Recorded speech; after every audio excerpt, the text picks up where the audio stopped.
Hi guys, मेरा नाम है साहिल कन्नौर और आज के बिजनेस शुरू करते हैं। सबसे पहले न्यूज है XAI ने $33 बिलियन के अंदर X को खरीद लिया है, मतलब ट्विटर को खरीद लिया है। एलॉन मस्क ने ट्विटर को खरीदा, उसको प्राइवेट किया, बहुत सारे लोगों को निकाला, उसके बाद में कंपनी बनाई XAI के नाम से। ऑल्दो आप कह सकते हो पहले से ही बनी हुई थी, बट उसको स्केल किया, बाद में दबा के फंडिंग रेज करी और अब वही कंपनी ट्विटर को X को खरीद रही है। XAI मुझे तो पर्सनली ऐसा लगा था कि ओपन AI से लड़ने के लिए बनाया जा रहा है और ये X का ही एक प्रोडक्ट होगा, क्योंकि अपना मॉडल कहीं ना कहीं ट्विटर से ही ट्रेन कर रहे हैं। जो भी ट्विटर का डेटा होता है उसी से सारा का सारा ओपिनियन समझते हैं और बेस्ड ऑन दैट आपको ट्रेंडिंग बहुत सारी चीजें लाके देता है। कुछ टाइम पहले हमने देखा था बहुत सारे ना ट्वीट्स वायरल हो रहे थे जहां पर लोगों ने पूछ रखा था कि भाई ग्रॉक बताओ इसके बारे में क्या है, इसके बारे में क्या है। तो बेसिकली वो कर क्या रहा था, वो ट्विटर के ऊपर जितनी भी ओपिनियंस थी उन सबको एक तरह से समराइज कर रहा था, बेस्ड ऑन दैट अपना ओपिनियन शेयर कर रहा था। वो जो आंसर आ रहा था उसकी सही होने की कोई गारंटी नहीं है। जिस तरीके से अगर आप गूगल पे कुछ सर्च मारते हो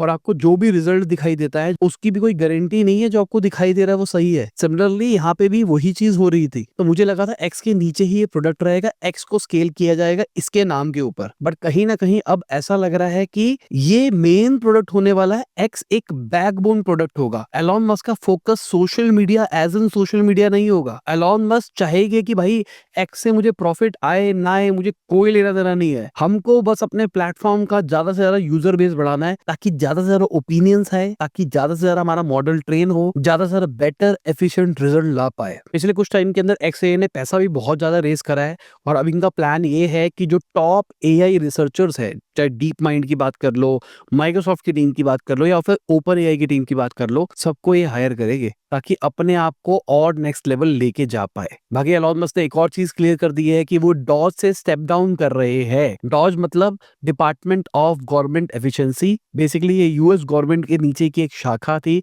जिसका टारगेट था कि जो खर्चे हैं US गवर्नमेंट के उसको कम किया जाए और इनका ऐसा कहना है $1 ट्रिलियन का रिडक्शन लेके आएंगे। उसके लिए बहुत सारी फायरिंग हुई है, बहुत सारे खर्चों को रोका गया है। इनके हिसाब से $130 बिलियन अमेरिकन के बचाए गए हैं और $260 पर डे एक टैक्स पेयर के बचाए गए हैं 27 मार्च तक। तो मई एंड तक ये रहेंगे, उसके बाद में ये डॉज छोड़ देंगे और शायद इनका पूरा पूरा ध्यान रहेगा XAI और X के ऊपर। बेसिकली अभी तो बहुत सारा चीज है इनके पास में, टेस्ला भी है, पर टेस्ला कहीं ना कहीं पीछे जाती हुई दिखाई दे रही है क्योंकि बहुत सारे ऑल्टरनेटिव्स बनते हुए हमको दिखाई दे रहे हैं। मुझे लगता है एलॉन मस्क की जो मेजर एनर्जी रहने वाली है वो रहने वाली है XAI के ऊपर और साथ में जो स्टारलिंक प्रोजेक्ट है। और कहीं ना कहीं ये दोनों चीजें साथ साथ भी हेल्प कर सकते हैं एक दूसरे की। स्टारलिंक से आपको इंटरनेट मिलेगा और यहाँ पे आपको AI मिलेगा। बाकी डोनाल्ड ट्रम्प की बात करके चले तो अभी रिसेंटली उन्होंने ऑटोमोबाइल सेक्टर के ऊपर टैरिफ डिक्लेयर किया था। अब कहा जा रहा है फार्मा के ऊपर भी टैरिफ को जल्दी ही डिक्लेयर किया जा सकता है। कब किया जाएगा, कितनी रेट करी जाएगी, अभी ये क्लियर नहीं है। क्या लाइफ सेविंग जो मेडिसिन होती है उसके ऊपर एग्जेम्पशन दी जाएगी या फिर नहीं दी जाएगी, ये भी क्लियरिटी नहीं है।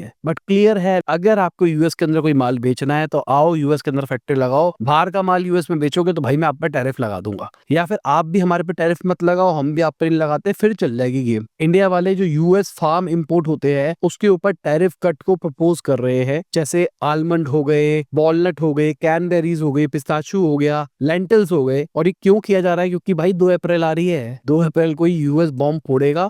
उससे पहले जितने भी नेगोशिएशन करने हैं अपने आप को अच्छा रिप्रेजेंट करना है कर लो, वरना ये चीजें बैकफायर ना कर जाए। कुछ टाइम पहले ही हमने विस्की के ऊपर भी देखा था, जो बर्बन विस्की होती है उसके ऊपर 150% से 100% पे कस्टम ड्यूटी ले आए थे और कहा जा रहा है अभी और एडजस्टमेंट हो सकती है इस टैरिफ के अंदर। अगर डोनाल्ड ट्रम्प की बात करके चले तो उनका कहना है कि इंडिया और US का जो टैरिफ है ना वो वर्कआउट सही तरीके से हो रहा है। बेसिकली वो खुश है जो भी नेगोशिएशन हो रही है। उन्होंने मोदी जी की तारीफ भी करी है कि मेरे अच्छे दोस्त है, बहुत ही स्मार्ट पर्सन है, या फिर आप कह सकते हो उनकी बातें मान रही है हमारी गवर्नमेंट, इसलिए भी वो थोड़े से खुश दिखाई दे रहे हैं।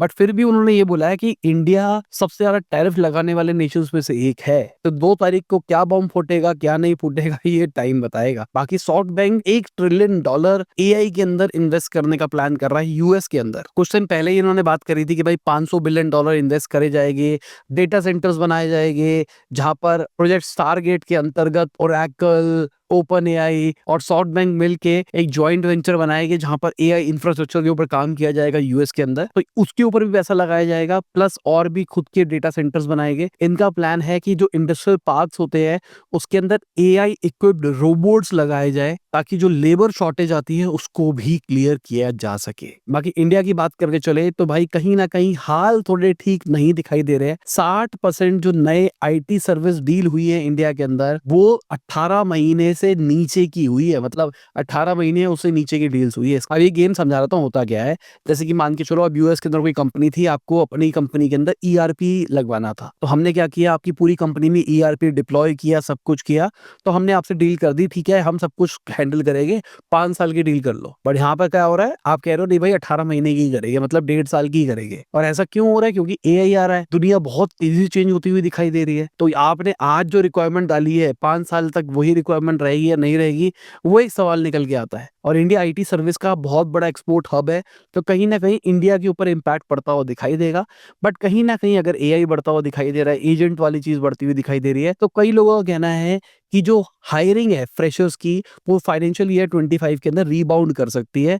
कहा जा रहा है 1.5 लाख फ्रेशर्स को हायर किया जाएगा। अब ये तो टाइम में बताएगा, क्योंकि अगर नंबर्स की बात करके चले तो आईआईटी में प्लेसमेंट्स के ड्रॉप दिखाई दिए। आप चार्ट के अंदर देखो आपको समझ में आएगा, हर एक आईआईटी के अंदर ड्रॉप दिखाई दिया है। अगर हम प्लेसमेंट टर्म्स की बात करके चले तो कहीं पे 12%, कहीं पे 13%, कहीं पे 11%, कहीं पे 15% तक का भी ड्रॉप दिखाई दिया है प्लेसमेंट के अंदर। और अगर मैं रजिस्ट्रेशन वर्सेस प्लेसमेंट की बात करके चलूं कि कितने लोगों ने रजिस्टर किया और कितना प्लेसमेंट हुआ, वहां पे भी परसेंटेज आप देख लो कि भाई वहां पे भी परसेंटेज सही दिखाई नहीं दे रहा है ओवरऑल। तो सिंपल सी बात, थोड़े हालात सही से नहीं दिखाई दे रहे हैं।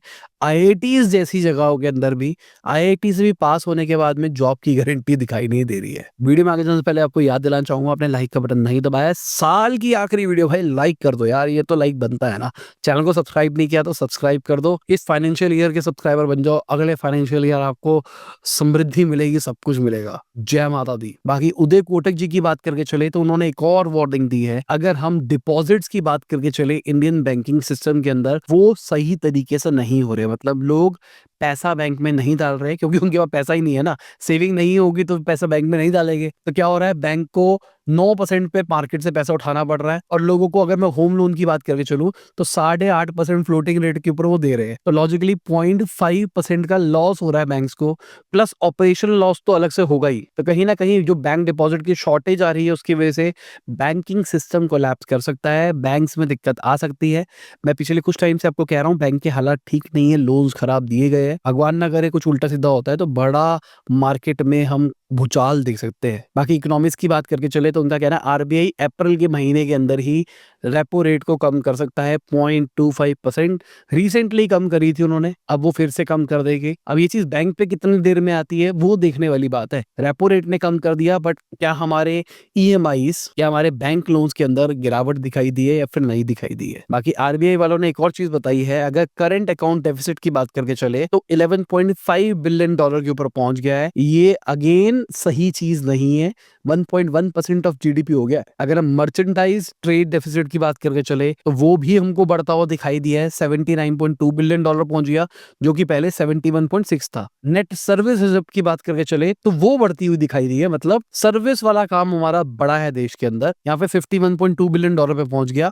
और यहाँ पर हम बात कर रहे हैं कंप्यूटर, ट्रांसपोर्टेशन, ट्रैवल सर्विसेज वगैरह वगैरह। अब मैं आपको पूरा कंसेप्ट समझा रहा था, जिन लोगों को डेफिसिट वाला कंसेप्ट समझ में नहीं आता ना, कोई भी एक चीज पकड़ लेते हैं, मान के चलो मर्चेंडाइज पकड़ लेते हैं, मर्चेंडाइज के अंदर भी स्पेसिफिकली मान लेते हैं ऑयल, ठीक है। अब अगर हम कह रहे हैं इंडिया का 1 बिलियन डॉलर का ऑयल डेफिसिट क्रिएट हो रहा है बुक्स के अंदर, दिस मींस कि भाई हमने जितना ऑयल एक्सपोर्ट किया और जितना ऑयल इंपोर्ट किया उसके अंदर 1 बिलियन डॉलर का डिफरेंस आ रहा है। मतलब हमने मंगाया ज्यादा है, भेजा कम है, मतलब हमको एक तरह से लॉस हो रहा है 1 बिलियन डॉलर का। और यही मान लो उल्टी कैलकुलेशन हो जाती है कि हम माल ज्यादा दे रहे हैं और मंगा कम रहे हैं, तो इसको हम कहते हैं सरप्लस। तो जितनी भी अभी हमने डेफिसिट की बात करी है वो उस स्पेसिफिक डोमेन के अंदर हमको डेफिसिट दिखाई दे रहा है, सर्विस वाली चीज के अंदर हमको सरप्लस दिखाई दे रहा है, जो कि एक अच्छी चीज है। अगर हम एफडीआई की बात करके चले तो वहां पे नेट आउटफ्लो दिखाई दिया, मतलब पैसा बाहर जाता हुआ दिखाई दिया है 2.8 बिलियन डॉलर, जो कि पहले 4 बिलियन डॉलर का इनफ्लो था, इतना पैसा आया था। अगर हम फॉरेन पोर्टफोलियो इन्वेस्टर्स की बात करके चले तो वहां पर भी 11.4 बिलियन डॉलर का आउटफ्लो दिखाई दिया है, जो कि पहले 12 बिलियन डॉलर का इनफ्लो था Q3 ऑफ फाइनेंशियल ईयर 24 के अंदर अगर हम एक्सटर्नल कमर्शियल बोरिंग्स की बात करके चले, मतलब बाहर से लोन उठाना टाइप कह सकते हो आप, यहाँ पर नेट इनफ्लो आया है $4.3 बिलियन का, जो कि पहले $2.7 बिलियन का आउटफ्लो था। मतलब लोन ज्यादा उठाए गए, आप ये कह सकते हो। एनआरआई डिपॉजिट्स की बात करके चले तो वहां पर $3.1 बिलियन का इनफ्लो दिखाई दिया है, मतलब इतना पैसा आया है, बट पहले $3.9 बिलियन आया था। तो सिंपल सी बात, क्वार्टर के जो रिजल्ट निकल के आए हैं वो ठीक नहीं निकल के आए हैं आरबीआई के हिसाब से। तो ओवरऑल आप ये भी कह सकते हो इकोनॉमिक कंडीशन ठीक से दिखाई नहीं दे रही है। बाकी गोल्ड प्राइसेस की बात करके चले तो वो 91,000 पे पहुंच गए, ऑल टाइम हाई जाते हुए दिखाई दिए। अगर हम नंदन नीलकनी जी की बात करके चले, जो कि इन्फोसिस के चेयरमैन है, जो कि कहीं ना कहीं मैन बिहाइंड यूपीआई थे, उनका कहना है अब जो नया यूपीआई जैसा गेम होने वाला है वो होने वाला है एनर्जी सेक्टर के अंदर। रिसेंटली गवर्नमेंट ने यूनिफाइड एनर्जी इंटरफेस निकाला था पिछले साल, जहां पे बिजली के एक्सचेंज के ऊपर एक प्रोटोकॉल बनाया गया था। मतलब मेरे घर के ऊपर मैंने सोलर पैनल लगा रखा है, मान लो 10 किलोवाट आवर का, मतलब 10 यूनिट एक घंटे के अंदर मैं बनाता हूँ, बट मैं घर के अंदर 5 यूनिट यूज करता हूँ, तो 5 यूनिट मैं किसी को बेच सकता हूँ और इन रिटर्न मुझे पैसा मिल जाएगा। तो आपको डायरेक्टली ग्रिड्स की जरूरत नहीं पड़ेगी, मतलब गवर्नमेंट सप्लाई करेगी, कहीं से आएगा तभी मेरे घर में बिजली आएगी, वरना नहीं आएगी।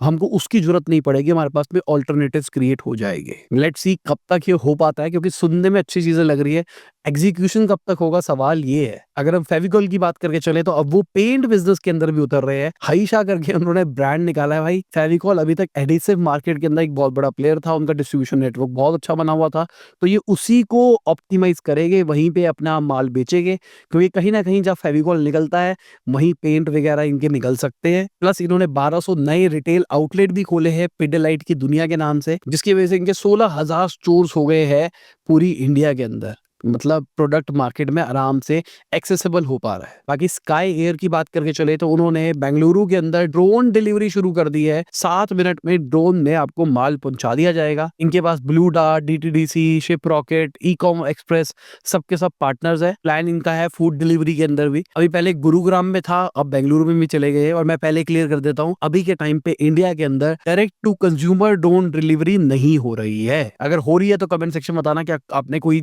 करते हुए किसी को देखा है। अभी warehouse to warehouse वाली चीजें हो रही है, मतलब बल्क के अंदर माल एक जगह से दूसरी जगह के ऊपर आ रहा है। छोटे लेवल के ऊपर क्या हो रहा है, हॉस्पिटल्स को कुछ इमरजेंसी सप्लाईज चाहिए, उसके लिए चीजें यूज हो रही है। अब कंपनी वालों को कहना है भाई हम इस ड्रोन डिलीवरी से इतनी कार्बन डाइऑक्साइड बचा लेंगे, ये बचा लेंगे, वो बचा लेंगे। देखो, इन्वेस्टर को ये कहानियां सुनानी अच्छी लगती है, बट रियलिटी बात ये है, अभी ये दुनिया ना थोड़ी दूर है, और मैं कहूंगा थोड़ी दूर नहीं, बहुत ज्यादा दूर है। अभी रिसेंटली मैंने MKBHD की एक वीडियो देखी, जहां पर उन्होंने जिप लाइन के बारे में बताया, जो कि एक ड्रोन स्टार्टअप है, जो कि सबसे बेहतर काम कर रही है। मतलब गूगल, अमेजॉन जैसे प्लेयर्स भी नहीं कर पा रहे उनसे compete यूएस जैसी मार्केट के अंदर। और उनका भी कंसेप्ट समझ के मुझे समझ में आया कि भाई वो भी उस लेवल पे स्केल नहीं कर पा रहे हैं, और उनको भी प्रॉफिटेबिलिटी अचीव करने में बहुत सालों लग जाएंगे। तो ड्रोन डिलीवरी अभी सुनने में तो अच्छी लग रही है कि भाई हमारे घर में डायरेक्टली घर के बाहर ड्रोन से माल डिलीवर हो जाएगा, बट अभी फार फेज है। हाँ, ये हो सकता है हॉस्पिटल को खून की जरूरत है, कोई दवाई की जरूरत है, अर्जेंटली कहीं से लानी है, वो सारी चीजें हो सके, या फिर पहाड़ों की साइड पे कुछ चीजें चाहिए, सप्लाईज चाहिए, रास्ता टूट गया है, मान लो पहाड़ में किसी जगह के ऊपर हो जहाँ पर एक ही रास्ता है, वो रास्ता में लैंड स्लाइड आ गई है, वो रास्ता ब्लॉक हो गया है, तब ड्रोन से वहां पर सप्लाई हो सकती है। इस टाइप के केसेस के अंदर यूज हो सकता है। या फिर warehouse to warehouse हो सकता है, जैसे दिल्ली के अंदर, गुड़गांव के अंदर उन्होंने अपना एक मास्टर वेयर हाउस बना लिया। अब अचानक मान लो मैं रोहिणी में रहता हूँ, वहां पर ऑर्डर आता है, अब वो वाला इनके पास माल है नहीं, क्योंकि इनके वेयर हाउस के अंदर वो खत्म हो रहा है। तो क्या हुआ, वो गुड़गांव में ऑर्डर गया, और गुड़गांव से इकट्ठे 1000 पीस, 500 पीस उठ के आए, और मेरे घर के पास वाले वेयर हाउस में चले गए। वहां से लड़के ने एक पीस डिलीवर कर दिया, इनकी इन्वेंट्री रिप्लेनिश हो गई, और सारा का सारा काम हो गया। ऐसी कुछ चीजें हो जाए तो हो जाए। बाकी अगेन मुझे लगता है ये दुनिया भी थोड़ी दूर है। पहले मुझे लगता था बहुत जल्दी हो जाएगा, हो जाएगा, हो जाएगा। मैंने एक वीडियो भी डाली थी इस चैनल के ऊपर, जहां पर ड्रोन स्टार्टअप्स के फाउंडर्स के साथ में पॉडकास्ट लिया था, समझा था ड्रोन कैसे काम करते हैं। बट कहीं ना कहीं MKBHD वाली वीडियो देख के मुझे ऐसा सा रियलाइज सा हुआ कि भाई थोड़ा सा फार फेस्ट तो अभी लग रहा है। बाकी अमेजॉन की बात करके चले तो उन्होंने 15 मिलियन फेक प्रोडक्ट सीज करे हैं ग्लोबली 2024 के अंदर। ये बड़ा नंबर है भाई। इनका कहना है हमने AI लगा दिया है, जिसकी वजह से हम 99% सस्पेक्टेड जो भी चीजें होती है, जो लिस्टिंग होती है, उसको पकड़ लेते हैं। पर भाई कहीं ना कहीं अमेजोन में भी बवाल है। रिसेंटली ना एक गोडेक्स की लाइट मंगाई थी हमने अमेजोन से, उसके अंदर एक चीज खराब निकली। हमने कंप्लेन डाली, ठीक है भाई वो रिप्लेस कर रहे हैं, रिप्लेस करते करते 10 से 15 दिन लग गए। हम वेट कर रहे हैं, वेट कर रहे हैं, वेट कर रहे हैं। उनका बंदा कह रहा है हाँ मैं आ रहा हूँ, आ रहा हूँ, आ रहा हूँ, आया ही नहीं। उसके बाद में कहा कि भाई हमने अटेम्प्ट किया और अटेम्प्ट फेल हो गया। ऐसा हुआ नहीं, वो आया ही नहीं, क्योंकि हमारा ऑफिस का एड्रेस था और ऑफिस में तो सीसीटीवी सब कुछ लगा हुआ है, कॉल रिकॉर्डिंग भी होती है। फिर हमने अमेजोन पे कंप्लेन डाली, उन्होंने कहा नहीं इस टाइम तक हो जाएगा, इस टाइम तक हो जाएगा।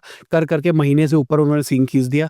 उसके बाद कहते सॉरी हम नहीं कर सकते। हमने तो अपने एंड से ट्राई किया था, हमसे नहीं हो पा रहा। ऑल तो मेरा एक्सपीरियंस अमेजोन के साथ में सही रहा है अगर मैं अपने मेन अकाउंट से यूज करता हूं तो। बट ये वाला जो ऑर्डर किया था हमने टीम के अकाउंट से किया था, इसलिए शायद कुछ कलेश हुआ। मेरे पर्सनल अकाउंट से मुझे पर्सनली कोई एज एन ऐसे बड़े इश्यूज नहीं आए। तो मुझे ऐसा सा फील आ रहा है, क्या पता कुछ फ्रॉड हो, कोई गलत लिस्टिंग हो, किसी और ने कर रखी हो और ऐसा फ्रॉड हो रहा हो। बाकी ब्लैकस्टोन की बात करके चले तो वो टिकटॉक यूएसए के स्टेक्स खरीद सकते हैं, माइनॉरिटी खरीदेंगे, थोड़े से खरीदेंगे, बट क्या खरीदेंगे या नहीं खरीदेंगे, सवाल तो सारा ये है ना। क्योंकि टिकटॉक वाले अपने आप को बेचना नहीं चाहते हैं। डोनाल्ड ट्रम्प बहुत पुश कर रहे हैं कि भाई कर दो कर दो कर दो।